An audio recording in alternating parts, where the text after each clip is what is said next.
우리가 흔히 알고 있기로 추석은 가베라 그러기도 하고 중추절 이렇게 말씀하기도 하고 또 한가위라고도 하죠. 근데 가베라는 말은 이 가위라는 순 우리말에서 사실은 이두식을 표현한 것이고요. 가위라는 말은 한가운데라는 뜻입니다. 그래서 중추절이라는 것은 뭐 문자 그대로 추석의 가운데 날, 죄송합니다. 가을의 가운데 날, 이게 추석이거든요. 한가위라는 한이 크다란 말이니까 가장 큰 가운데 날이란 뜻이에요. 그러니까 가을의 가장 큰 날, 이게 추석이라고 볼 수 있어요. 근데 여러분 오늘 가을이라고 느끼십니까? 어제도 35도였는데 오늘도 정말 너무 더운 것 같아요. 이게 지금 가을의 한가운데 있는 것인지 이게 여름의 한가운데 있는 것인지 모를 만큼 정말 더운 것 같아요. 가을은 사실 추수의 날이잖아요, 그지요? 오늘 기도하신 것처럼 추수의 날이고 추석은 그 중에서 가장 기쁘고 즐거운 날인데 우리가 추석 때 잘 먹는 음식이 뭡니까? 송편이죠, 송편. 왜 송편이라고 그럽니까? 왜 송편이라고 그러죠? 몰라요? 소리파리를 놓고 떡을 만들어서 송편이다 그러게 소나무 송자니까 그래서 송편이라고 그러는 거고요. 또 예전에는 잘 먹었던 음식이 토랑국이었답니다. 송편과 토랑국을 같이 먹었대요. 요새는 토랑국을 잘 안 먹잖아요. 토랑국 정말 맛있는데 요새는 잘 안 먹더라고요. 저도 먹은 기회가 많지 않습니다. 요새는 시골에 있을 때 어릴 때는 참 많이 먹었는데 그리고 이제 전을 부치죠. 우리 경상도에서는 찌짐이라고 그러는데 그 전을 부쳐서 같이 먹는 게 이 추석 명절의 음식입니다. 그리고 또 이 추석의 대표적인 그 놀이가 있죠. 강강술래. 그게 대표적인 놀이인데 그 강강술래는 사실 여자들이 원을 그려서 이렇게 춤추면서 노는 거잖아요. 이 원이라는 자체가 보름달을 의미하고 또 여자들은 특히 만삭의 여자에서 풍요를 상징하는 거라서 이 여자들이 원을 그려서 춤추는 것은 풍요의 극치를 의미한다고 볼 수 있어요. 그런 날이 바로 이 추석입니다. 근데 요 사이는 우리가 농경사회가 아니다 보니까 뭐 산업사회에서 지금 정보화사회로 넘어가 버렸다 보니까 사실 추석이 추수의 의미라기보다는 실제로 우리에게 어떤 의미가 더 강합니까? 명절로서 쉬는 날, 쉬면서 뭐 하냐? 헤어졌던 가족들, 흩어졌던 가족들이 다시 만나서 기쁨을 누리는 그런 만남의 날이다라는 의미가 더 강한 것 같아요. 그래서 오늘 제가 만남의 부흥이라는 제목으로 함께 말씀을 나누고자 하는데 구약에서 이스라엘 백성들이 유목민족이었을 때 우리나라와 농경사회의 추석과 같은 그런 날이 있었어요. 우리는 추석은 가을이지만 그 사람들은 봄에 했는데 그게 뭐냐면 양털을 깎는 날이에요. 그래서 이 양털을 깎는 날은 유목민족에게는 1년 중에 가장 큰 추수를 하는 날이고 가장 큰 축제의 날이었어요. 그래서 이 날에는 이 주인이 그동안 수고했던 사람들 다 불러 모으고 큰 잔치를 베푸는 거죠. 뿐만 아니라 나그네들조차도 다 초대해서 그렇게 같이 기쁨을 나누는 그런 날이 바로 이 양털을 깎는 날이에요. 우리로 치면 추석 같은 날이에요. 이 날에 있었던 일을 가지고 이 만남의 부흥을 좀 생각했으면 좋겠습니다. 먼저 첫 번째 이 육체적인 만남이 있는데 바로 나발과 아비가일의 이 만남입니다. 우리 본문 앞에 나오는 내용들인데 사실 이 37절인가요? 거기 보시게 되면 이 일을 말하며 그의 아내가 그에게 이 일을 말하며 그가 낙담하여 하는 말씀이 있거든요. 이 일이 뭔가에 대한 내용을 알려고 하면 우리 앞에 1절부터 살펴봐야 되는데 그 부분에 대한 이야기를 하면서 이 아비가일과 나발의 만남이 육체적인 만남이었다라는 것을 함께 나누고자 하는 것입니다. 여러분 다윗이 왕이 되기 전에 도피 생활을 했거든요. 다윗은 알다시피 목동이었는데 골리앗 사건을 통해서 일약 그냥 유명인이 된 거예요. 심지어 그 골리앗 사건을 통해서 어떻게 됩니까? 왕이었던 사울의 사위가 되거든요.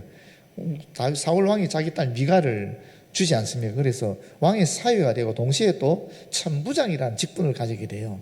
대단한 권세를 가진 존재가 갑자기 돼버린 거예요. 그런데 사울이 다윗을 질투하기 시작하잖아요. 더군다나 사무엘이 다윗에게 기름을 부었다 그러니까, 자기 왕으로 삼았다 그러니까 더 화가 나는 거죠. 더 질투하는 거죠. 그래서 사울이 계속 다윗을 죽이려고 하니까 다윗이 도피 생활을 시작하거든요. 여러분, 다윗이 도피 생활 몇 년 했을 것 같아요? 한 5년 정도? 7년 정도? 아닙니다. 10년을 했습니다. 굉장히 오랜 시간을 도피를 하면서 살았어요. 더군다나 어느 정도였냐면은, 사실 다윗에게 이스라엘에게 적국은 블레셋이었거든요. 블레셋이 가장 강력하게 이스라엘을 위협했던 세력이었는데, 그 블레셋에 가서 심지어 미친 짓도 하면서 블레셋을 섬기는 일까지 할 만큼 그런 고난과 고통의 시간을 보낸 것이 다윗의 도피 생활입니다. 그 도피 생활 10년 이후에 이제 유다의 왕이 되죠. 남쪽 유다 왕국의 왕이 되었는데, 유다 지파의 왕이 되어서 한 7년 6개월 다스리고요. 그리고 나서 북쪽 이스라엘 왕이 되어서 예루살렘에 다스리는 것이 33년입니다. 전체 다 합치면 40년 6개월을 다윗이 이스라엘의 왕으로서 통치하게 되는데, 그 전에 10년간의 훈련 과정, 하나님의 준비 과정이 있었다라는 것입니다. 그러니까 도피 생활 중에 일어났던 에피소드 중에 하나가 바로 이 나발, 아비가일, 다윗의 만남들입니다. 앞에서 말씀드린 것처럼 나발은 목축하는 사람이거든요. 그런데 어느 정도냐면 상당히 부유한 사람이었던 것 같아요. 2절에 보게 되면 마온에 한 사람이 있는데 그의 생업이 갈멜에 있고 심히 부하여, 엄청 부자였다라는 거예요. 양이 3,000마리요 염소가 1,000마리이므로 그가 갈멜에서 그 양털을 깎고 있었더니, 이렇게 말하고 있어요. 엄청 부자였다는, 그 지역에 있어서 대단한 부자였다라는 겁니다. 그런데 왜 하필 여기 갈멜에 있고라는 말을 쓰느냐면, 지금 마온이란 지역이 유다 지파에 속한 지역이거든요. 다윗은 유다 자손이잖아요. 그러니까 유다 지파에 속된 사람은 당연히 다윗을 지지하는 거예요. 그런데 갈멜이 있다라면 무슨 말이냐면, 이 말은 꼭 여러분 오해하지 말고 들으십시오. 우리가 보통 호남에 계시면은 이 야당을 지지한 또는 진보 정당을 지지한다라고 얘기하잖아요. 그런 것처럼 이 갈멜이 있다라는 것 자체가 바로 그런 의미를 가지고 있는 거예요. 이것은 사울을 지지한다라는 거예요. 정치적으로. 유다 지파에 속해 있으면서, 유다 지역에 있으면서, 그러면 당연히 다윗을 지지해야 되는데 정치적으로 이 사람은 사울을 지지하는 사람이다, 이런 이야기예요. 그런데 이제 양털 깎는 날이 온 거예요. 그러다 보니까 다윗이 그 지역에 거주하면서 양털을 깎는 날, 추석과 같은 큰 축제의 날이 있으니까 자기 전령들을 보냅니다. 그러면서 우리에게 좀 후사를 해줬으면 좋겠다, 좀 먹을 거 좀 제공해 주면 좋겠다, 뭐 이런 얘기를 하는 거죠. 그러면서 다윗이 어느 정도로 겸손하게 얘기하느냐 하면은, 나는 당신의 아들입니다, 이렇게 얘기해요. 사실 다윗이 군대가 600명이 있었거든요. 용사들이 600명이 있었어요. 그 600명이 얼마든지 그 나발의 양을 취할 수도 있었고 또는 해코지할 수도 있었지 않습니까? 근데 일치하지 않고 늘 보살펴줬거든요. 그러니까 얼마든지 요구할 수가 있는 겁니다. 그럼에도 불구하고 겸손하게, 나는 당신의 아들이오니 우리 무리를 위해서 이 잔치에 같이 베풀어 줬으면 좋겠다라는 말씀을, 요청을 한 거죠. 거기에 대해서 이 나발이 어떻게 하느냐, 10절 11절에 보게 되면, 다윗은 누구며 이새의 아들은 누구냐. 아니, 다윗이 누군지 모르는데 이새의 아들인 줄 어떻게 알겠어요? 잘 알고 있다는 소리죠. 다윗이 누구냐? 다윗을 무시하는 거죠. 이새의 아들이 누구냐? 다윗의 가문을 멸시하는 겁니다. 게다가 뭐라고 얘기하느냐면, 요즘에 각기 주인에게서 억지로 떠나는 종이 많도다. 사울을 배반한 자로, 도망친 종으로서 지금 멸시하고 있는 겁니다. 내가 어찌 내 떡과 물과 내 양털 깎는 자들을 위해 잡은 고기를 가져다가 어디서 왔는지도 알지 못하는 자들에게 주겠느냐. 이 다윗을 멸시하고 또 다윗의 가문에 대해서 그렇게 무시했을 뿐만 아니라 다윗과 함께하는 그 무리들까지도 다 지금 배신자로, 반역자로, 사울에게서 도망친 종들로 여기면서 그렇게 모욕을 주는 겁니다. 그렇게 되니까 다윗이 어떻게 하겠습니까? 분노하죠. 그 600명 중에서 200명을 남깁니다. 왜? 그 가족들이 있으니까 가족들 지켜서 200명을 남기고 400명은 완전히 무장을 하고 나발에게 갑니다. 왜? 완전히 없애버리려고. 그 재산 다 뺏어버리려고. 멸절시키려고. 성경은 멸절시킨다는 말 쓰고 있거든요. 그렇게 가는 거예요. 근데 종들이 그 이야기를 아비가일에게 알려줍니다. 어떻게 알려주냐면 이렇게 얘기해요. 16절 17절에 보게 되면 우리가 양을 지키는 동안에 그들이 우리와 함께 있어 밤낮 우리에게 담이 되었습니다. 다윗의 그 무리들이 자기들이 양을 돌볼 때에 밤낮으로 지켜주면서 담이 되었다.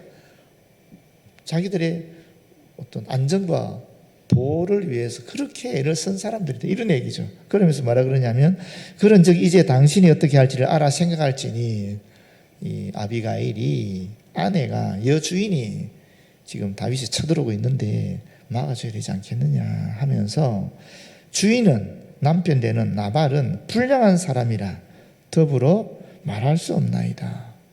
말이 안 통하는 사람이라는 거예요. 그렇게 얘기하고 있습니다. 실제로 그 아비가일에 대해서는 어떻게 얘기하느냐 하면 3절에 보게 되면 이렇게 말합니다. 그 사람의 이름은 나발이요 그의 아내 이름은 아비가일이라. 아비가일이라는 뜻은 즐거움의 아비 또는 기쁨의 원천이라는 뜻을 가지고 있습니다. 그 여자는 총명하고 용모가 아름답다라고 얘기하고 있어요. 총명하다 무슨 말입니까? 뛰어난 지능으로 사태 파악이 탁월하다는 뜻이죠. 그러면서 동시에 어떤 의미를 갖고 있느냐 하면 하나님의 뜻이나 율법에 대한 깨달음이 뛰어나다는 뜻입니다. 그러니까 영적인 사람이라는 거예요. 하나님을 경외하는 사람이라는 겁니다.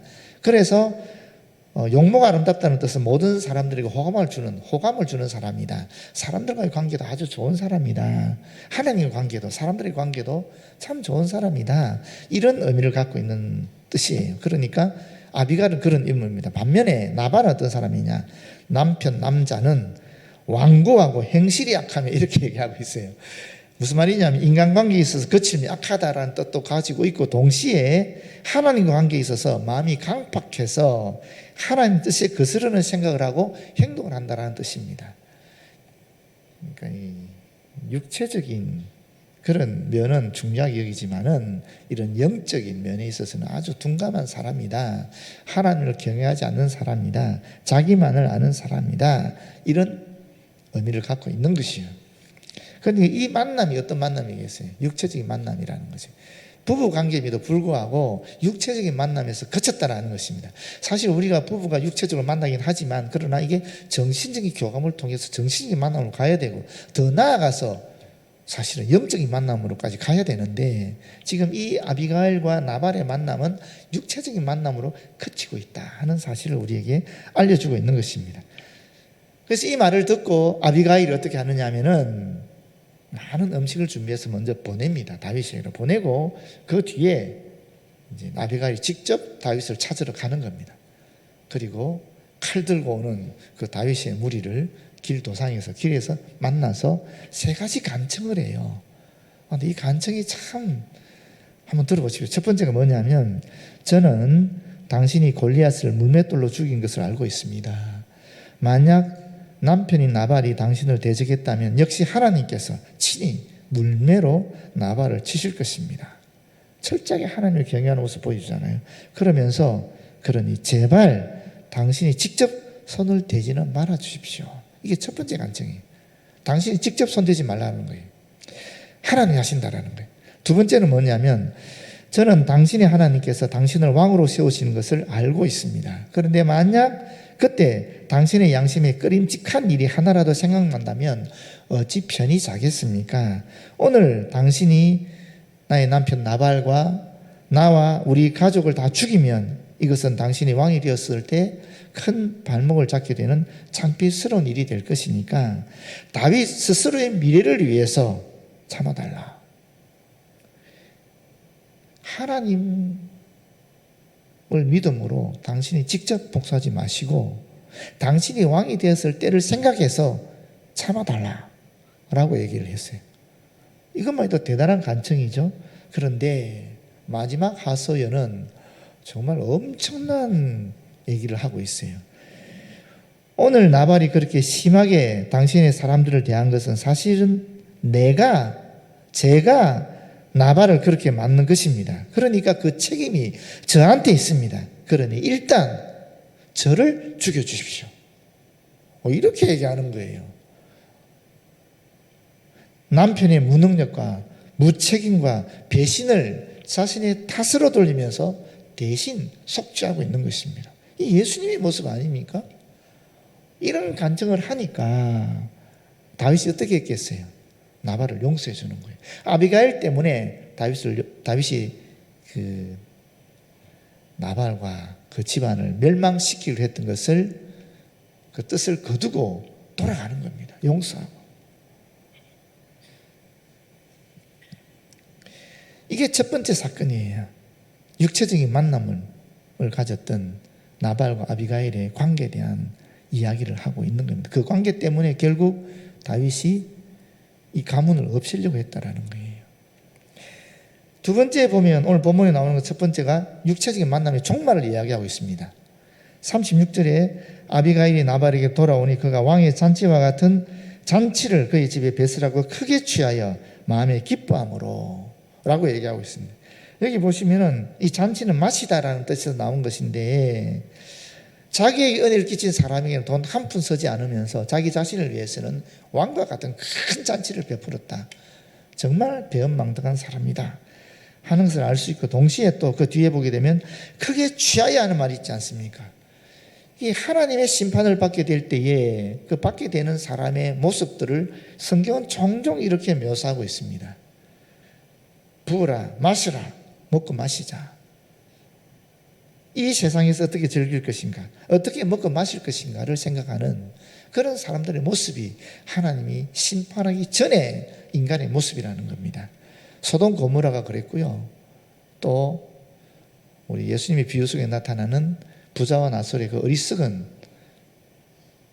부자와 나설은 아니고 어리석은 부자의 비유에 나오는 그 부자가 그런 모습을 가지고 있죠. 창고에 가득 재물을 쌓아놓고 이제 내 영혼아, 이제는 이 세상의 것들을 먹고 마시며 즐기자, 그런 얘기 하잖아요. 그때 하나님 뭐라 그럽니까? 오늘 밤에 내 영혼을 가져갈 것이다, 그렇게 얘기하잖아요. 그런데 그런 어리석은 모습을 이 나발도 보여줬다는 거죠. 그래서 그 마음의 기뻐함으로 아비가일이 밝는 아침까지는 아무 말도 하지 아니하다가, 술 취한 사람과 얘기할 필요가 없다는 분에게 보게 되면 기억도 못할 뿐더러 말이 통하지 않으니까 아침에 나발이 포도주에 깬 후에 그의 아내가 그에게 이 일을 말하며, 앞에서 했던 그 모든 일들을 말하며 그가 낙담하여 몸이 돌과 같이 되었더라. 이거 되게 재미있는 표현이 여기도 나옵니다. 여러분, 여기 낙담하여 하는 말이 있죠. 이걸 원어적으로 보게 되면 그래서 그의 마음이 그의 내부에서 죽었다라는 뜻입니다. 이게 낙담이라는 것이, 절망이 빠진 것이 사실은 내 마음이 죽었다라는 거예요. 여러분, 키엘케고라는 위대한 인물이 있죠. 신앙인이기도 하면서 아주 위대한 철학자였는데 이 사람이 했던 말이 있죠. 유명한 말이 있죠. 절망은 죽음에 이르는 병이다, 그런 말 하지 않습니까? 실제로 절망하게 되면, 낙심하게 되면 내 마음이 죽어버리는 거예요. 그러면 내 마음이 죽으면 내 몸은 어떻게 되겠습니까? 이것도 죽는 거예요. 그래서 몸이 돌과 같이 되었다라고 이야기하고 있는 것입니다. 여러분, 한번 생각해 보십시오. 지금 다윗이 도피 생활하는 아주 어려운 환경에 처해 있습니다. 그럼에도 불구하고 이 600명과 그 가족들을 거느리고 있으면서도 그 옆에 있는 나발, 그 부자, 그 나발을 오히려 보호하고 지켜줍니다. 사실 뺏어서 자기가 설 수 있는데도 불구하고. 그런데 그 잔치를 베푸는 그날, 추수하는 그날 좀 도와달라 그랬는데 거부했어요. 심지어 무시하고 멸시한 겁니다. 분노하고 죽이려고 하다가 지혜로운 아내 아비가일 때문에 용서하고 돌아갔어요. 그 얘기를 들은 겁니다. 나발이 들었어요. 지금 사건은 끝이 났잖아요. 지혜로운 아내의 역할 때문에 이 모든 사건은 일단락 된 거예요. 그럼 나발이 어떤 태도를 취할 수 있었느냐면은, 내가 잘못했구나 하고는 자기 집에 있는 많은 것들을 가지고 다시 또 갈 수 있지 않겠어요? 다윗에게로 가서 내가 잘못했다, 미안하다, 네가 나를 그렇게 보호하고 지켜주는 줄 몰랐다. 정말 미안하다. 용서해주라. 앞으로 내가 당신을 좀 도우겠다. 당신도 계속 우리를 좀 지켜 보호해달라. 이렇게 됐으면 어떻게 됐을까요? 어떻게 됐겠습니까, 여러분? 한번 생각해 보세요. 지금 요게 다윗이 10년 피난 도피 생활하는 중에 두 번째 단계거든요. 여기 한 5년에서 한 5년쯤 됐을 때일 거예요, 아마도. 정확하진 않지만 5년에서 6년 사이에 일어난 일인데, 그러면 한 4, 5년 후면은 다윗이 이제 왕이 되는 거예요. 만약에 왕이 되었다고 가정해 보십시오. 그러면 가장 자기가 힘들고 고통스러울 때 지지해 주고, 그죠? 먹을 것을 제공해 준 이 나발을 다윗이 어떻게 했겠습니까? 안 그렇습니까? 이스라엘이 아주 유력한 가문으로 만들어줬을 거예요. 제일 힘들 때 자신을 도와준 사람이니까 자기가 잘 됐을 때 얼마나 이 사람을 높여줬겠어요. 안 그랬습니까? 그런데 왜 이 나발은 그 얘기를 듣고 마음이 죽어버리고 삶에 대한 의욕을 잃어버리고 이 몸은 돌처럼 아마도 크게 알아 누웠다는 표현이겠죠. 그렇게 되어버렸을까요? 왜 그랬을 것 같습니까? 믿음이 없어서 그런 거예요. 하나님에 대한 믿음이 없어서. 여러분, 베드로와 가룟 유다 사건을 아시죠? 베드로는 예수님의 제자들의 지도자였어요. 수제자였잖아요. 그렇지 않습니까? 가룟 유다는 제자들 중에서 제일 똑똑한 사람, 예수님의 신뢰를 받는 사람, 그래서 돈을 맡긴 사람이에요. 그 가룟 유다예요. 둘 다 예수님께 참 귀하고 소중한 제자였어요. 그런데 가룟 유다는 예수님을 팔았어요. 반면에 베드로는 나는 내 목숨 걸고 주님 보호하겠습니다. 어디든 주님 따라가겠습니다. 그렇게 맹세했지만 종교 지도자 앞에도 아니고 로마 총독 앞에도 아니고 누구 앞에서? 계집종 하녀 앞에서 예수님을 부인하고 저주하고 하는 짓을 했거든요. 그러면 베드로라고 해서 가룟 유다가 뭐가 다릅니까? 둘 다 버린 건 사실이잖아요. 그럼에도 불구하고 가룟 유다는 낙담해서 주님에 대한 믿음을 상실해서 자살해가 죽어버렸고, 베드로는 똑같은 시술을 했음에도 불구하고 그래도 주님은 나의 주님인데, 예수님은 나의 주님인데 내가 주님 앞에 다갔으면 용서해 주실 건데 하고 회개해서 어떻게 됐습니까? 주의 복음을 전하는 위대한 자로 하늘나라에 우뚝 서지 않았습니까? 그게 믿음의 문제입니다. 하나님 어떤 분인가? 나와 함께 하시는 분이다. 하나님 어떤 분인가? 내가 비록 실수한다 할지라도 내가 다시 돌이키면 언제든지 나를 받아주시는 분이다. 합력하여 선을 이룬 분이다. 주의 자녀들을 결코 버리지 않는 분이다. 그런 신실하신 분이다. 이런 믿음이 있으니까 지금 베드로는 위대한 사람이 되었고, 그런 믿음이 상실되었을 때 가룟 유다는 자살로 마감하는 불행한 삶을 살게 되었다라는 거죠. 마찬가지로 나발도 그랬다는 겁니다. 나발도 좀 믿음이 있었으면 정말 다윗과 함께 엄청난 영광을 누리고 위대한 가문이 되었을 건데, 그런 믿음이 없었을 때 그 가문이 참 불행한 삶을, 그런 전철을 밟게 되었다라는 겁니다. 그리고 이제 어떻게 됩니까? 다윗이 나발이 죽었다는 소리를 듣거든요. 38절에 보게 되면 한 열흘 후에 여호와께서 나발을 치심에 그가 죽으니라. 그리고 39절에 그 소식을 듣게 되면서 다윗이 말합니다. 나발에게 당한 나의 모욕을 갚아주사 종으로 악한 일을 하지 않게 하신 여호와를 찬송할지로다. 아니, 다윗은 하나님께 영광을 돌리는 거예요. 찬송하는 거예요. 왜? 몇 가지 이유가 있습니다. 첫 번째가 뭐냐면 다윗은 자기가 나발과 나발에게 속한 모든 사람들에게 행하려고 했던 복수가 악한 것이라는 것을 깨달았다라는 거예요. 나발의 죽음을 통해서 내가 이 사람을 죽이려고 했던 복수하는 것이 악한 것이었구나 하는 걸 첫 번째 깨달았어요. 두 번째는 뭐냐면 아발의 지혜로운 설득을 통해서 돌이키지 않았습니까? 다윗이. 그것이 하나님께서 아발을 자기에게 보내준 거구나. 자기를 지키기 위해서, 원수를 갚는 악한 짓을 하지 않기 위해서 하나님이 나에게 보내준 존재가 아비가일이었구나 하는 것을 깨달으면서 또 하나님께 감사하게 된 겁니다. 그리고 마지막으로 보겠어요. 이 생사화복은 하나님 손에 달린 것이구나 하는 것을 분명하게 또렷하게 깨닫고 하나님을 찬양했다라는 거예요. 영혼의 영적인 사람이니까 이런 일을 하는 거죠. 보십시오. 이 두 사람이 이제 만납니다. 아비가일도 영적인 사람 아니었습니까? 다윗도 영적인 사람이었거든. 이 두 사람이 하나님의 은혜로 만나게 되면서 영적인 만남을 가지게 된다라는 거예요. 여호와께서 나발의 악행을 그의 머리에 돌리셨도다 하니라. 다윗이 아비가일을 자기 아내로 삼으려고 사람을 보내어 그에게 말하게 하며 다윗의 전령들이 갈멜에게 가서 아비가일에 이르러 그에게 말하여 이르되 다윗이 당신을 아내로 삼고자 하여 우리를 당신께 보내더이다 하니 아비가일이 일어나 몸을 굽혀 얼굴을 땅에 대고 이르되 내 주의 여종은 내 주의 전령들의 발 씻길 종이니이다. 이렇게까지 는 얘기 안 해도 될 것 같은데 지금 보십시오. 다윗이 전령들을 보냈어요. 그리고 내 아내가 되어달라고 요청했잖아요. 차원하지 않았습니까? 그러니까 이 아비가일이 전령 앞에 무릎을 팍 꿇는 거예요. 그러면서 하는 말이 뭡니까? 내 주의 여종, 다윗의 여종이잖아요. 내 주의 여종은 내 주의 전령들의 발 씻길 종이니이다.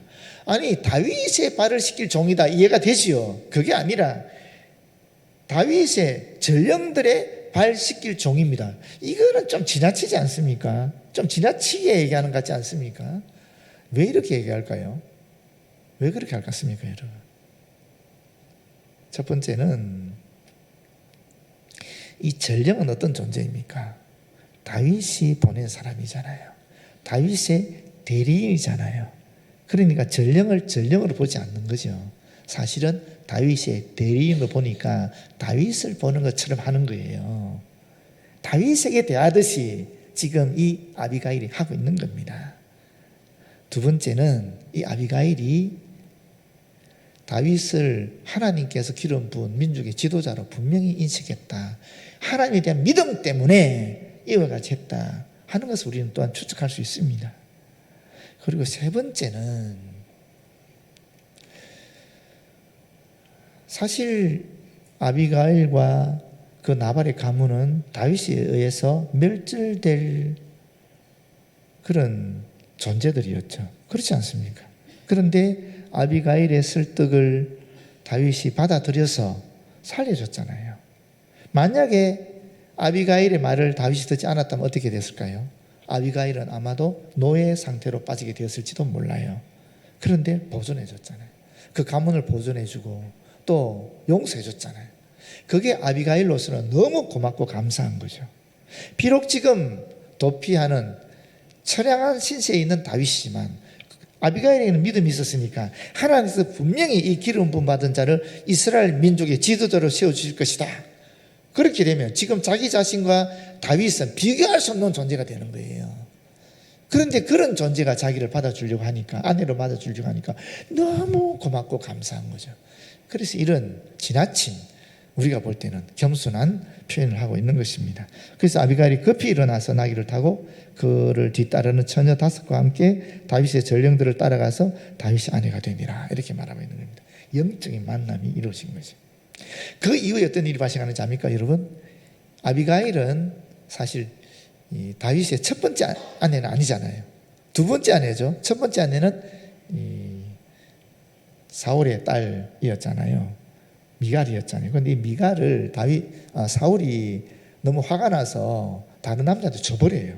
그래서 지금 이때 다윗은 혼자였습니다. 그래서 아비가일 아내를 맞이한 거거든요. 그리고 이 아비가일의 아들을 낳았는데 그 아들 이름이 길르압입니다. 길르압. 그런데 그 전에 큰 아들이 있었어요. 그 사실 세 번째 아내인 아히노암이라는 여인이 낳은 아들인데 암논이라는 아들이 나와요. 이게 첫 아들이고 두 번째 아들이 길라압이고 세 번째 아들은 누구냐면은 여러분이 잘 아는 압살롬이에요. 사실 왕의 계승권에 있어서 순서로 보면 길라압은 두 번째가 되는 거죠. 그런데 첫 번째 암논이 어떻게 됩니까? 첫 번째 아들 암논이 이 다말, 압살롬의 여동생 다말을 강간하게 되면서 결국 압살롬에서 죽임을 당하게 되잖아요. 그리고 압살롬은 어떻게 됩니까? 반란을 일으키고 또 죽임을 당하게 되거든요. 그럼 왕의 계승권이 누구한테 넘어오는 거예요? 자연스럽게 길라압에게 넘어오게 되지 않습니까? 근데 그런 이야기가 성경 하나도 없어요. 전혀 없어요. 그래서 학자들은 길라압이 혹시 일찍 죽지 않았을까라고 추측을 합니다만은, 근데 여러분 길라압이라는 이름을 보시면 어떤 뜻이냐면은 어떤 물건이나 사람이 이동하거나 또는 움직일 때에 제한한다 하는 뜻을 가지고 있어요. 아니 어떻게 자기 아들을 낳으면서 한계, 제한 뭐 이런 이름의 뜻을 주겠습니까? 말이 안 되지 않습니까? 그거는. 그래서 이 이름은 다윗이 준 이름이 아니라 아비가일이 준 이름일 것이다 라고 추측할 수 있어요. 지혜로운 여인이니까. 그럼 왜 그런 이름을 줬을까? 그 이름은 결국 뭡니까? 적게 움직여야 사는 사람, 조용히 살아야 사는 사람, 움직임을 절제해야 하는 사람, 이런 뜻이거든요. 다시 말하면 너는 조용히 사는 게 좋겠다. 절제하면서 살면 좋겠다. 왕이 되려 가지 마라. 정치하려 가지 마라. 그러다가 일찍 죽는다. 이런 이야기들을 아마도 아비가일이 아들에게 하지 않았을까 추측할 수 있는 거예요.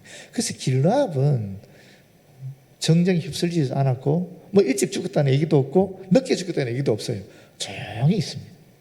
그러니까 길게 살았다라는 것을 추측할 수 있는, 오히려 그게 아비가일의 엄마의 지혜 때문에 그렇다라고 볼 수 있는 거죠. 우리가 지금 이 만남의 부흥을 얘기하면서 왜 제가 이런 얘기 하느냐면 이게 추석 때 일어난 일이에요. 고대 근동 추석에서 일어난 일이거든요. 그러면서 사실 이 육체적인 만남을 가졌던 아비가일과 나발의 관계, 그리고 지금 다윗과 영적인 만남을 가졌던 아비가일의 관계를 얘기하면서 오늘 우리가 이제 추석에 우리 가족들 만나잖아요. 하나님의 은총으로 우리의 허락하신 섭리하에 있었던 우리 부모를 만납니다. 우리 형제들을 만납니다. 우리 자매들 만납니다.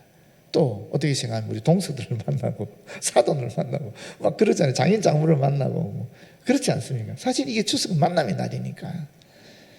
그럴 때 우리가 한 가지 생각이 그게 뭐냐면, 여러분 육체적인 만남이 있고 정신적인 만남이 있고 영적인 만남이 있는 것 같은 이 만남에는, 육체적인 만남은 사실 혈통을 통해서 만나는 것이 첫 번째 육체적인 만남이에요. 내가 어떻게 할 수 없어요. 그냥 하나님이 일방적인 그런 선택 속에 이루어진 겁니다. 정신적인 만남은 내가 선택할 수 있는 거예요. 물론 다 하나님 섭리 속에 있지만 내가 선택할 수 있는 거예요. 정신적인 교감을 하는 친구를 내가 만날 수 있는 거잖아요. 그렇지 않습니까? 영적인 만남은 어떻습니까?